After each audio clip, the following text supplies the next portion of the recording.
Yeah మనకి ఆ దీపక్ శర్మను లేకపోతే మిశ్రా అనుకుంటా.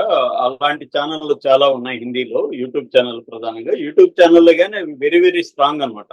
అంటే ఓకే. మోడీ ఓడిపోవడానికి యూట్యూబ్ ఛానళ్ళు కూడా బాగా పనిచేశాయని ఎకనామిస్ట్ లాంటి వెస్టర్న్ మ్యాగజైన్స్ కూడా లాస్ట్ 2024 ఎన్నికల తర్వాత అనలైజ్ చేశాయన్నమాట. అంటే ధ్రువరాటి లాంటి ఛానల్స్ కానీ వీళ్ళందరూ కూడా విపరీతంగా మోడీకి యాంటీగా ప్రచారం చేయడం వల్లనే మోడీకి అంటే బీజేపీకి 240లో ఆగిపోవడానికి కారణం యూట్యూబ్ ఛానల్. అలాంటి యూట్యూబ్ ఛానల్ ముఖ్యంగా మోడీకి యాంటీగా ప్రచారం చేసే యూట్యూబ్ ఛానళ్ళు ఇవాళ ఒక వార్తని ప్రధానంగా ఫోకస్ చేస్తున్నాయి. అదేంటంటే ఎన్డీఏకి నాయుడు బాబు గుడ్ బై చెప్పబోతున్నాడు. లోకేష్ ఆధ్వర్యంలో 16 మంది ఎంపీలతో భేటీ జరిగింది. ఈ భేటీ సారాంశం ఏంటంటే ఎన్డీఏ మీద అవిశ్వాస తీర్మానాన్ని ప్రవేశపెట్టే అవకాశం ఉంది. దీని వెనుక ఇండియా కూటమి కూడా ఉంది అనేది చెప్తున్నారు. దీనికి నేపథ్యం ఏంటంటే మొన్న ఒక బిల్లు ప్రవేశపెట్టారు బీజేపీ వాళ్ళు. ఆ బిల్లు ఏంటంటే ముఖ్యమంత్రులు కానీ, రాష్ట్ర మంత్రులు కానీ, కేంద్ర మంత్రులు కానీ, ప్రధానమంత్రి కానీ ఏదైనా ఒక 5 సంవత్సరాల కంటే శిక్ష పడే కేసులో జైలుకి కానీ వెళ్తే 30 రోజులు జైల్లో ఉంటే 31వ రోజు ఆటోమేటిక్ గా అతని పదవి ఊడిపోతుంది అనేది ఆ బిల్లు సారాంశం.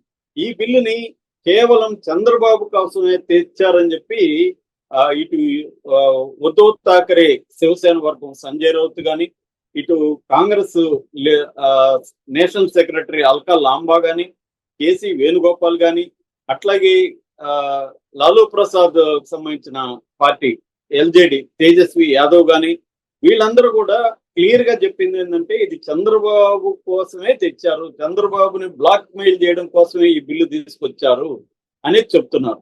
ఎందుకు అనేది వాళ్ళు విశ్లేషిస్తున్నారంటే నాయుడు బాబు ఎందుకు ఎన్డీఏ నుంచి బయటకు వస్తారు అనే దానికి వాళ్ళు ఏం చెప్తున్నారంటే ఈ మధ్య కాలంలో చంద్రబాబు ఎన్డీఏ ప్రభుత్వం మీద ప్రెజర్ పెంచాడు. ఎందుకంటే అమరావతి ఫండ్స్ కావాలని, అట్లాగే పోలవరం డ్యాము నిర్మాణాన్ని వేగవంతం చేయాలని, అట్లాగే విభజన హామీ చట్టంలో ఉన్న విభజన చట్టం పునర్విభజన ఆంధ్రప్రదేశ్ పునర్విభజన చట్టంలో ఉండే హామీలను నెరవేర్చాలని చంద్రబాబు చాలా గట్టి పట్టుబడుతున్నాడు. ఎందుకంటే చంద్రబాబు నెక్స్ట్ ఎన్నికలకు పోవాలంటే జగన్ ని ఒక్కనే విమర్శిస్తే సరిపోదు, తాను నిరూపించుకోవాలి. 5 ఏళ్లలో నేను అమరావతిని ఈ స్థాయిలో అభివృద్ధి చేశాను, పోలవరాన్ని ఈ స్థాయికి తీసుకొచ్చాను, ఆంధ్రప్రదేశ్ పునర్విభజన చట్టానికి సంబంధించిన హామీల్లో ఈ హామీల్ని నెరవేర్చాను అనేది చెప్పుకోవాల్సిన అవసరం చంద్రబాబుకు ఉంది. దానికి కేంద్రం సపోర్ట్ కావాలి. మనం అది కావాలంటే కేంద్రం ఫండ్స్ ఇవ్వాలి. ఇప్పటి వరకు కేంద్రం బీహార్కి ఇచ్చిన దాంట్లో సగం కూడా ఆంధ్రప్రదేశ్కి ఇవ్వట్లేదు.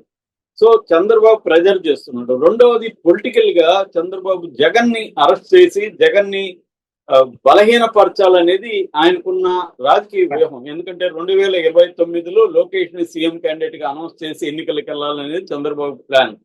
తాను యాక్టివ్ గా ఉన్నప్పుడే లోకేష్ ని సీఎం గా ఎస్టాబ్లిష్ చేస్తే ప్రజల్లో లోకేష్ నాయకుడిగా గుర్తింపు పడిపోతాడు.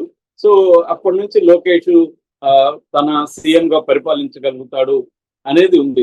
అదంతా చేయాలంటే జగన్ స్ట్రాంగ్ గా ఉండకూడదు. జగన్ కూడా 40% ఓట్ బ్యాంక్ ఉంది. జగన్ రాజకీయాల్లో నిష్ణాతుడు, జగన్ కు మోడీ సపోర్ట్ ఉంది. సో అందువల్ల జగన్ ను వీకెన్ చేయాలంటే కూడా మళ్ళీ మోడీ అనుమతి కావాలి. మోడీ అనుమతి లేకుండా జగన్ ని ఒకవేళ అరెస్ట్ చేసినా 4 రోజులు మళ్ళీ జగన్ బయటకు వస్తాడు, జగన్ సింపతి పెరుగుతుంది. దానివల్ల జగన్ కి నష్టం లేదు, చంద్రబాబుకి నష్టం. అందుకని జగన్ ని కన్విక్షన్ చేసి జగన్ కి శిక్ష పడేట్టుగా చేసి జైల్లో పెట్టేయగలిగితే అప్పుడు జగన్ కి సింపతి కూడా రాదు. అవినీతి కేసులో శిక్ష పడిందని చెప్పి ఆల్రెడీ 12 ఏళ్లుగా జగన్ బెయిల్ మీద ఉన్నాడు. సిబిఐ 11 ఛార్జ్షీట్లు, ఈడీ 9 ఛార్జ్షీట్లు వేసింది ఆల్రెడీ.